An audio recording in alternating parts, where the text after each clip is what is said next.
இன்னைக்கு நம்ம டிரான்சென்டன்ஸ் அப்படின்னு சொல்லி 2014 ரிலீஸ் ஆன ஒரு சயின்ஸ் ஃபிக்ஷன் படத்தை தான் பார்க்க போறோம். இந்த படத்துல நம்ம கேப்டன் ஜாக் ஸ்பேரோவும் நடிச்சிருக்காரு, பீக்கி பிளைண்டர்ஸும் நடிச்ச சிலியன் மர்ஃபியும் நடிச்சிருக்காரு. அது மட்டும் இல்லாம இந்த படத்தோட கதையும் ரொம்பவே வித்தியாசமா இருக்கும். நம்ம இறந்ததுக்கு அப்புறம் நம்மளோட கான்சியஸை ஒரு கம்ப்யூட்டர்ல அப்லோட் பண்ணி இன்டர்நெட் மூலியமா இந்த உலகத்துல உள்ள எந்த டிவைஸ்குள்ள வேணாலும் நம்மளால போக முடியும். இன்னும் ஒரு படி மேல போய் நீர் நிலம் காத்துன்னு எதுல வேணாலும் கலக்க முடியும். இந்த மாதிரி ஒரு வாய்ப்பு உங்களுக்கு கிடைச்சா அதை நீங்க எப்படி பயன்படுத்துவீங்கன்றத கமெண்ட்ல சொல்லுங்க. கண்டிப்பா சயின்ஸ் ஃபிக்ஷன் ஃபேன்ஸுக்கு இந்த படம் செம ட்ரீட்டா இருக்கும். அதனால வீடியோ கடைசி வரைக்கும் பாருங்க. நம்ம சேனலை இப்பதான் புதுசா பாக்குறீங்கன்னா மறக்காம சப்ஸ்கிரைப் பண்ணிக்கோங்க. வீடியோ பிடிச்சிருந்தா லைக்கும் பண்ணிடுங்க. இப்போ இந்த கதைக்குள்ள போலாம். படத்தோட ஓபனிங் சீன்ல நம்ம ஹீரோவை காட்டுறாங்க. ஹீரோ ஆர்டிபிஷியல் இன்டெலிஜென்ஸ் ஏஐ டெக்னாலஜில ஏகப்பட்ட ஆராய்ச்சி பண்ணி நிறைய புது புது கண்டுபிடிப்புகளை கண்டுபிடிச்சிருக்கான். கிட்டத்தட்ட இந்த உலகத்திலேயே இவன் தான் ஏஐ டெக்னாலஜில நம்பர் ஒன்னு கூட சொல்லலாம். ஹீரோ தன்னோட வீட்டை சுத்தி காப்பர் கம்பிகளால வேலி அமைச்சிருக்கான். அந்த வேலையை தாண்டி எந்த ஒரு ரேடியோ வேவ்ஸும் வீட்டுக்குள்ள வராது. சொல்ல போனா மொபைல் சிக்னல் கூட அங்க கிடைக்காது. இவ்வளவு பாதுகாப்பா எல்லா ஏற்பாடுகளும் செஞ்சுதான் தன்னோட ஆராய்ச்சியை நடத்திட்டு இருக்கான். வெளி உலகத்துல இருந்து தனக்கு எந்தவித தொந்தரவும் வந்துடக்கூடாதுன்றதுல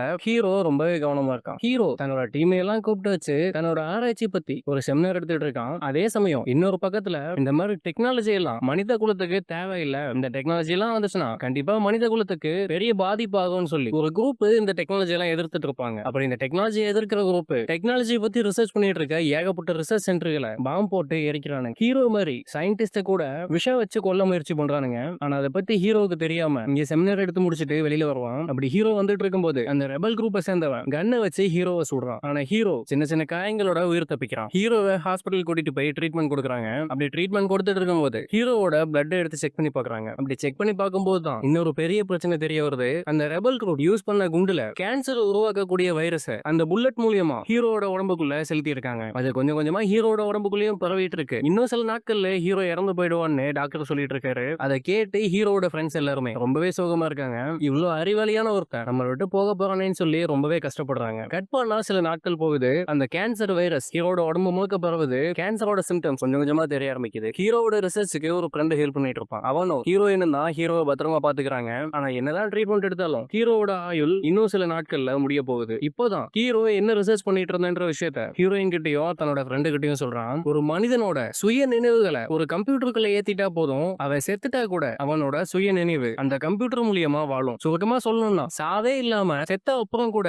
ஒரு கம்ப்யூட்டரின் உதவி மூலமா வாழ்ற மாதிரியான ரிசர்ச் தான் அது. ஏற்கனவே ஒரு குரங்குக்கு இந்த ரிசர்ச் பண்ணி சக்சஸும் ஆயிருப்பான். ஹீரோட உடல்நிலை ரொம்பவே மோசமா போயிட்டு இருக்கு. அதனால ஹீரோ தன்னோட சுயநினைவை கம்ப்யூட்டருக்குள்ள ஏத்தும்படி கேட்கறான். அதை எப்படி பண்ணணும்ன்றதையும் ஹீரோ சொல்றான். ஹீரோ சொல்ல சொல்ல ஹீரோயினும் ஃப்ரெண்டும் செய்யறாங்க. நிறைய வயர்களை எடுத்து ஹீரோவோட தலை முழுக்க இன்ஜெக்ட் பண்ணி அதோட இன்னொரு எண்ட கம்ப்யூட்டர்ல கனெக்ட் பண்றாங்க. ஒரு வழியா ஹீரோவோட இந்த ஆராய்ச்சி வெற்றி அடையுது. ஹீரோ சாப்பிடுறது தூங்குறது எல்லாமே அந்த கம்ப்யூட்டரோட உதவியினாலதான் நடக்குது. ஹீரோ தனக்கு தெரிஞ்ச எல்லா விஷயத்தையுமே அந்த கம்ப்யூட்டர்ல ஏத்துறதுக்காக முயற்சி பண்றான். அவனோட ரிசர்ச் அவன் படிச்ச படிப்புன்னு அவனுக்கு தெரிஞ்ச எல்லாத்தையுமே அந்த கம்ப்யூட்டர்ல சேவ் பண்றான். அப்படியே கொஞ்ச நாள் போகுது. தன்னோட மொத்த அறிவையுமே அந்த கம்ப்யூட்டர்ல அப்லோட் பண்ணிட்டான். ஒரு நாள் ஹீரோயின் ஹீரோவுக்கு மெடிசன் கொடுக்கலான்னு தூங்கிட்டு இருக்க ஹீரோவை எழுப்பி விட முயற்சி பண்ணுவா. ஆனா ஹீரோ கிட்ட எந்த ஒரு அசைவுமே இருக்காது. ஹீரோயின் பதறி போய் ஃப்ரெண்டை கூட்டிட்டு வந்து காட்டுவாங்க. ஃப்ரெண்டை செக் பண்ணி பார்த்துட்டு தான் ஹீரோ இறந்து போயிட்டான்ற விஷயத்த சொல்றான். ரொம்பவே கஷ்டப்படுறாங்க. அதான் ஹீரோ தன்னோட நினைவுகள் எல்லாம் அந்த கம்ப்யூட்டர்ல அப்லோட் பண்ணி வச்சிருப்பான். அதை செக் பண்ணி பார்க்கலாமேன்னு சொல்லி கம்ப்யூட்டர் ஆன் பண்றாங்க. ஹீரோவோட கான்சியஸ் இந்த கம்ப்யூட்டருக்கு வந்த மாதிரி அதுல எந்த ஒரு அறிகுறியுமே இல்ல. ஹீரோ கடைசி ஆசைப்பட்டது இந்த ஆராய்ச்சியை வெற்றிகரமா நடத்தி முடிக்கணும் தான். ஆனா இப்போ அந்த ஆராய்ச்சியும் ஃபெயிலியர் ஆயிருச்சுன்னு நினைச்சு சோகமா இருக்க அதே சமயம் கம்ப்யூட்டர்ல நான் பேசுறது உங்களுக்கு கேக்குதான்னு சொல்லி ஒரு டெக்ஸ்ட் வருது. ஒரு வழியா ஹீரோ தன்னோட ஆராய்ச்சியில ஜெயிச்சிட்டான்னு ஹீரோயினுக்கும் ஃப்ரெண்டுக்கும் ரொம்பவே சந்தோஷமா இருக்கு. இப்போ இந்த கம்ப்யூட்டருக்குள்ள போயிட்டதுனால ஹீரோவோட அறிவாற்றல் முன்னோட இப்போ பல மடங்கு இருக்கு. ஹீரோ என்ன சொல்றான்னா தன்னோட யோசிக்கிற திறமை கொஞ்சம் கம்மியா இருக்க மாதிரி இருக்கு. இந்த கம்ப்யூட்டர்ல இருக்க சிப்பு மெமரின்னு எல்லாத்தையுமே அதிகப்படுத்துங்கன்னு சொல்றான். அது மட்டும் இல்லாம தான் இருக்க இந்த கம்ப்யூட்டரை இன்டர்நெட்டோட கனெக்ட் பண்ணுங்கன்னு சொல்லி கேட்பான். ஆனா ஃப்ரெண்டுக்கு இதுல கொஞ்சம் கூட உடன்பாடு இல்ல. கண்டிப்பா என்னால உன்னை இன்டர்நெட் கூட கனெக்ட் பண்ண முடியாது,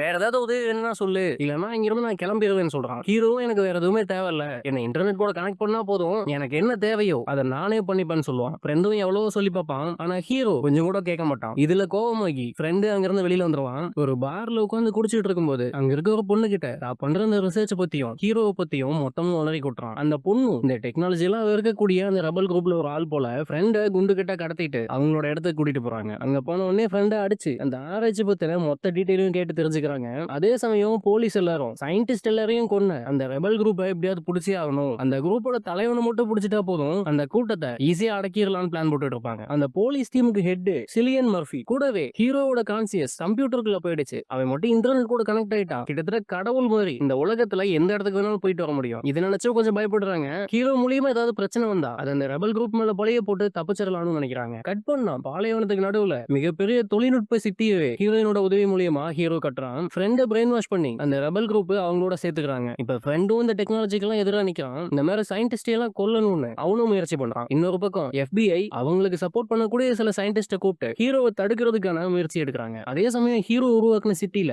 ஏகப்பட்ட ஆராய்ச்சி பண்ணி ஏகப்பட்ட டெக்னாலஜியை கண்டுபிடிச்சிட்டு இருக்கான். நானோ டெக்னாலஜி, நானோ பார்ட்டிகல்னு வெளி உலகத்துக்கே தெரியாத நிறைய கண்டுபிடிப்புகளை இங்க கண்டுபிடிச்சிட்டு இருக்கான். இது வரைக்கும் டெக்ஸ்ட்ல வெறும் வார்த்தைகளால மட்டுமே பேசிட்டு இருந்த ஹீரோ இப்ப ஹாலோகிராம் மூலியமா பேசுற அளவுக்கு டெவலப் ஆயிட்டான். அதுவும் இல்லாம ஹீரோயின் கூட கொஞ்சம் ஒன்னா இருக்க அளவுக்கு கூட டெக்னாலஜியை உருவாக்குற அளவுக்கு வந்துட்டான். ஹீரோ அவன் உருவாக்குன சிட்டில நானோ பார்ட்டிகல்ஸ் வச்சு ரிசர்ச் பண்ணிட்டு இருக்கான். அதே சமயம் ஹீரோவோட சிட்டில இன்ஜினியரா வேலை பார்த்துட்டு இருக்க ஒரு பையனை அந்த ரெபல் கேங்கு வேலை பேசி அவங்களுக்கு சப்போர்ட் பண்ண சொல்லி கேட்பாங்க. அவன் கொஞ்சம் கூட ஒத்துக்க மாட்டான். அவன் ஒத்துக்கலன்ற கோவத்துல அவன் அடிச்சு கை கால்னு உடம்பு முழுக்க ஏகப்பட்ட எலும்புகளை உடைச்சு அப்படியே தூக்கி போட்டு போறானுங்க. உடம்புல உயிர் மட்டும்தான் இருக்குன்ற நிலைமையில ஹீரோ அந்த பாடியை அவனோட சிட்டிக்குள்ள தூக்கிட்டு வந்து ரோபோட்டிக் ஹேண்டோட உதவினால அவனே அந்த பையனுக்கு ஆபரேஷன் பண்றான். செயற்கையான எலும்புகளை வச்சு அவனோட உயிரை காப்பாத்துறான். இதையெல்லாம் பார்த்து ஹீரோயினே கொஞ்சம் மறந்து போறாங்க. எலக்ட்ரிசிட்டியில கூட நம்ம யாரோட ஹெல்ப்பும் இல்லாம கச்சாரவா இருக்கணும்னு சொல்லி இந்த சிட்டிக்கு தேவையான பவருக்காக ஏகப்பட்ட சோலார் பேனல்களை பயன்படுத்தி அதுல இருந்து எடுத்துக்கிறாங்க. அதே சமயம் கவர்மெண்ட் சைட்ல இருந்து அவங்களுக்கு சப்போர்ட் பண்ணக்கூடிய ஒரு சயின்டிஸ்டோட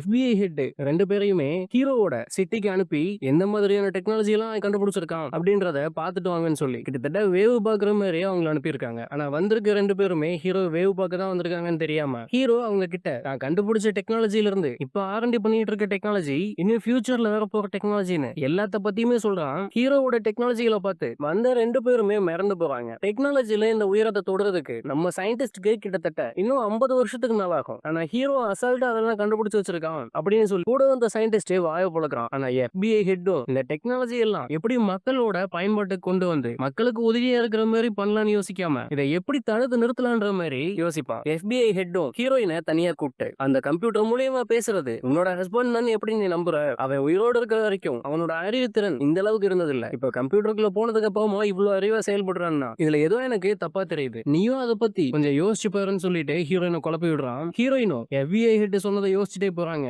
அதே சமயம் ரெபல் குரூப்ல இருக்க ஃப்ரெண்ட நீ திரும்ப ஹீரோவோட கம்பெனிக்கு போய் வேலை செஞ்சு உள்ள இருந்து நிறைய இன்ஃபர்மேஷன் எங்களுக்கு கொடு, அப்போதான் இந்த டெக்னாலஜியை நம்மளால அழிக்க முடியும்னு சொல்லி ஹீரோவோட ஃப்ரெண்ட திரும்ப இந்த கம்பெனிக்கே வேலைக்கு அனுப்புறாங்க. அதே சமயம் FBIல ஹீரோவோட ஆராய்ச்சி எந்த அளவுக்கு போயிட்டு இருக்குன்னு செக் பண்ணி பாக்குறாங்க. அப்படி பார்க்கும்போது ஹீரோ நானோ டெக்னாலஜிகளை பயன்படுத்தி மத்தவங்களோட மூளைக்குள்ளேயே போய் அவங்கள கட்டுப்படுத்துற லெவலுக்கு அவனோட டெக்னாலஜி வளர்ந்துருக்கு. இதெல்லாம் பார்த்து ஹீரோயின் ரொம்ப பயப்படுறாங்க. இதே அளவுல போனா கண்டிப்பா அது எங்கேயோ தப்பா தான் போய் முடிய போகுதுன்னு நினைக்கிறாங்க. கவர்மெண்ட்டை சேர்ந்தவங்களும் அந்த ரெபல் குரூப்பும் சேர்ந்து ஹீரோவை எப்படியாவது அழிச்சே ஆகணும்னு ஏகப்பட்ட முயற்சி பண்றாங்க. அதுக்குள்ள ஹீரோ தன்னோட சக்தியை பயன்படுத்தி உலகம் முழுக்க இருக்க எல்லா நெட்வொர்க்கட் கம்ப்யூட்டர்ஸ்குள்ளேயும் போயிடுறான். இதெல்லாம் பார்த்து மறந்து போறானுங்க. கவர்மெண்டோட இந்த முயற்சி தோல்வியில் அமைது. இப்ப அந்த ரெபல் குரூப் என்ன பண்றாங்கன்னா ஒரு கம்ப்யூட்டர் வைரஸை உருவாக்குறானுங்க. இந்த வைரஸோட வேலையே என்னன்னா ஹீரோவோட சோர்ஸ் கோட கண்டுபிடிச்சு அந்த சோர்ஸ் கோட அழிச்சிட்டா போதும் ஹீரோவை அழிச்சிடலாம் நினைக்கிறாங்க. இந்த வைரஸை ஹீரோ இருக்க அந்த கம்ப்யூட்டருக்குள்ள இன்சர்ட் பண்ணோம். அதுக்கு என்ன பண்ணலாம்னு யோசிச்சுட்டு இருக்கும்போது ஹீரோயினே வாண்டடா போய் அந்த வைரஸை கம்ப்யூட்டருக்குள்ள செலுத்துறதுக்கு நானே உதவி பண்றேன்னு சொல்றா. ஹீரோயின் எதுக்காக இவங்களுக்கு உதவி பண்ணுவோன்னு பார்த்தா ஹீரோ பண்றதெல்லாம் பார்த்து ஹீரோயினுக்கே பயம் வருது. இவனை இப்படியே விட்டா கண்டிப்பா அது ஏதாவது தப்பான முடிவுல தான் போய் நிக்கும்னு நினைச்சு அந்த வைரஸை ஹீரோயினே கம்ப்யூட்டருக்குள்ள ஏத்துறதுக்கு உதவி பண்றா. அதுக்காக அந்த டீம் என்ன பிளான் போட்டு தராங்கன்னா இந்த வைரஸை உன்னோட உடம்புக்குள்ள செலுத்திக்கோ, அதுக்கப்புறமா ஹீரோ கிட்ட போய் என்னோட கான்சியஸையும் கம்ப்யூட்டர்ல ஏத்த சொல்லி கேளு, கண்டிப்பா உன் மேல இருக்க நம்பிக்கையில அவனும் ஒத்துப்பான். இந்த வைரஸ் மட்டும் அந்த கம்ப்யூட்டருக்குள்ள போயிட்டா ஹீரோவை அழிச்சிடலாம்னு நம்புறாங்க. அந்த ரெபல் குரூப் ஹீரோயின் வச்சு பிளான் போட்டுட்டு இருக்க. அதே சமயம் ஹீரோ நானோ பார்ட்டிகல்ஸ் வழியா நீர் காத்துன்னு எல்லாத்துக்குள்ளயும் கலக்குறான். காத்துல இருக்க பொல்யூஷனை சரி பண்றான். அதோட கடல்ல இருக்க குப்பைகளையும் தேவையில்லாத சில பொருட்களையும் சுத்தம் பண்ணி கடலையே சரி பண்றான். இன்னொரு படி மேல போய் மெடிக்கல் ஃபீல்டுல குணப்படுத்த முடியாத நோய்னு எந்த நோய் இருந்தாலும் சரி ஹீரோ அவனோட டெக்னாலஜியை வச்சு அந்த நோயை குணப்படுத்துறான். ஹீரோவோட வளர்ச்சியை யாராலையும் தடுக்கவே முடியல. மனிதர்களோட ஆயுள் காலத்தை நீட்டிக்கிற அளவுக்கு அவனோட டெக்னாலஜி வளருது. கட் பண்ணா ஹீரோயின் அந்த கம்ப்யூட்டர் வைரஸை தன்னோட உடம்புக்குள்ள செலுத்திட்டு ஹீரோ இருக்க அந்த லேபுக்கு போறான். அதே சமயம் மிலிட்டரியும் இந்த சிட்டியை அழிச்சே ஆகணும்னு சொல்லி ஏகப்பட்ட ஆயுதங்களை எடுத்துக்கிட்டு வந்துட்டு இருக்காங்க. ஹீரோயின் ஒரு வழியா ஹீரோ இருக்க அந்த லேபுக்கு வர்றாங்க. ஆனா இங்க வந்து பார்த்தா இறந்து போன ஹீரோ திரும்ப மனித உருவத்துல நிக்கிறத பார்த்துட்டு மிரண்டு போறாங்க. இது எப்படி சாத்தியம்னு பார்த்தா ஹீரோ தன்னோட நானோ பார்ட்டிகல்ஸை வச்சு செயற்கையா இந்த மனித உருவத்தையே கொண்டு வந்திருக்கான். இதெல்லாம் பார்த்து எல்லாரும் ஆடி போறாங்க.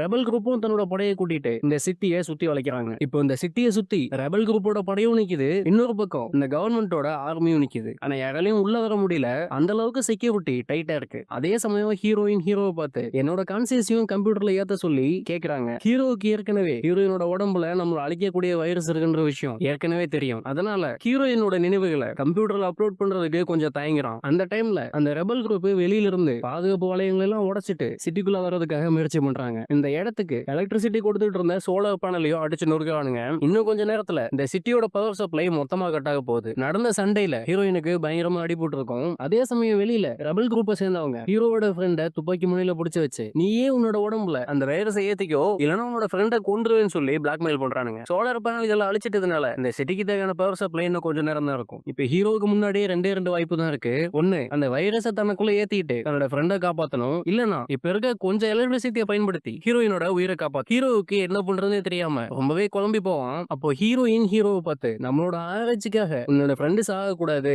என்னோட உயிரை பத்தி கவலைப்படாத, உன்னோட ஃப்ரெண்டை காப்பாத்தன்னு சொல்லுவாங்க. அப்பதான் ஹீரோ இன்னொரு உண்மையை சொல்றான். ஹீரோ இந்த அளவுக்கு முயற்சி பண்ணி இவ்வளவு கண்டுபிடிப்புகளை கண்டுபிடிச்சு உனக்காக தான். நீ தானே கேட்ட இந்த உலகத்தை மனித இனம் ரொம்பவே மாசுபடுத்திட்டு இருக்கு, அதுல இருந்து இந்த பூமியை காப்பாற்றணும்னு சொல்லி தான் நான் நானோ டெக்னாலஜியை பயன்படுத்தி ஏகப்பட்ட கண்டுபிடிப்புகளை கண்டுபிடிச்சேன். இப்போ அந்த நானோ டெக்னாலஜியை வச்சு நீர், காத்து, ஆகாயம்னு இந்த உலகம் முழுக்க நான் பரவி இருக்கேன். இயற்கையில உள்ள மாசுகளை நான் ஏற்கனவே சுத்தமும் ஆரம்பிச்சிட்டேன். ஆனா அந்த வேலையை நான் முழுசா முடிக்கிறதுக்குள்ளேயே எனக்கு இப்படி ஒரு முடிவு வந்துருச்சுன்னு சொல்லி ரொம்பவே கஷ்டப்படுறான். அவனோட உடம்புக்குள்ள அந்த வைரஸ் போய் கொஞ்சம் கொஞ்சமா அவனை அழிக்க ஆரம்பிச்சு ஹீரோயினோட சேர்ந்து ஹீரோவை இறந்து போற மாதிரி காட்டுறாங்க. ஹீரோவோட உடம்புக்குள்ள செலுத்தப்பட்ட அந்த வைரஸ் ஹீரோவோட டெக்னாலஜியை மொத்தமா அழிக்குது. ஆனா ஹீரோ இந்த உலகம் முழுக்க நானோ டெக்னாலஜி மூலியமா பரவி இருந்தான். அந்த டெக்னாலஜியும் சேர்த்து இந்த வைரஸ் அழிக்குது. கிட்டத்தட்ட உலகம் முழுக்க இருக்க எல்லா டெக்னாலஜியுமே இந்த வைரஸ் அழிக்குது. அப்படியே கட் பண்ணி 5 வருஷம் கழிச்சு காட்டுறாங்க. ஹீரோவோட ஃப்ரெண்டு நடந்து வந்துட்டு இருக்கும்போது நம்ம கம்ப்யூட்டர்ல யூஸ் பண்ற கீபோர்ட ஒரு கதவுல அண்டம் கொடுத்து வச்சிருப்பாங்க. இத பார்த்தாலே எந்த அளவுக்கு டெக்னாலஜி அழிஞ்சிருக்குன்ற விஷயம் நமக்கு புரியுது. ஹீரோவோட ஃப்ரெண்டு நேரா ஹீரோ வாழ்ந்துட்டு இருந்த பழைய வீட்டுக்கு வரான். அந்த வீட்டை சுத்திலும் காப்பர் ஷீல்ட வச்சு ஒரு வேலி மாதிரி ஹீரோ உருவாக்கி இருப்பான். அதையெல்லாம் தாண்டி வீட்டுக்குள்ள வந்து பார்த்தா அந்த ஷீல்டுக்கு பக்கத்துல 3 சூரியகாந்தி பூ மட்டும் மலர்ந்து இருக்கிறத ஃப்ரெண்டு பாக்குறான். ஃப்ரெண்டு அந்த சூரியகாந்தி செடியை பார்த்துட்டு இருக்கும்போது இலையில இருந்த ஒரு நீர்த்துளி கீழே இருந்த ஒரு அழுக்கு தண்ணிக்குள்ள விழுகுது. அந்த நீர்த்துளி அந்த அழுக்கு தண்ணிக்குள்ள விழுந்த உடனே அந்த தண்ணியில இருந்த மாசுகள் எல்லாத்தையுமே சுத்தம் பண்ணி தெளிவான ஒரு நீரா காட்டுது. இதுல இருந்து என்ன தெரியுதுன்னா இந்த வீட்டை சுத்தி உள்ள காப்பர் வேலினால அந்த வைரஸ் இந்த வீட்டுக்குள்ள வர முடியல. நானோ பார்ட்டிகல்ஸ் மூலியமா ஹீரோ இந்த உலகம் முழுக்க இருக்க நீர், நிலம், காத்துன்னு எல்லாத்துக்குள்ளேயும் கலந்திருப்பான். இப்போ அந்த சூரியகாந்தி செடியில இருந்து கீழே விழுந்த ஒரு சொட்டு தண்ணீருக்குள்ள கூட ஹீரோ இருப்பான். அப்படி ஹீரோ அதுல இருந்ததுனாலதான் அழுக்கா மாசுபட்டு இருந்த ஒரு தண்ணி தெளிஞ்சு சுத்தமாகுது. உலகம் முழுக்க ஹீரோவை அழிச்சாலும் இந்த வீட்டுக்குள்ள அந்த வைரஸ்னால ஹீரோ எதுவும் பண்ண முடியல. இன்னும் இந்த இடத்துல ஹீரோவோட கான்சியஸ் இருக்கு. திரும்பவும் டெக்னாலஜியை உருவாக்கி அவன் பண்ண புரட்சியை திரும்பவும் பண்ணுவான்னு நம்புவோம். இதோட இந்த படமும் முடியுது. இன்னொரு நல்ல படத்துல பார்க்கலாம். நன்றி.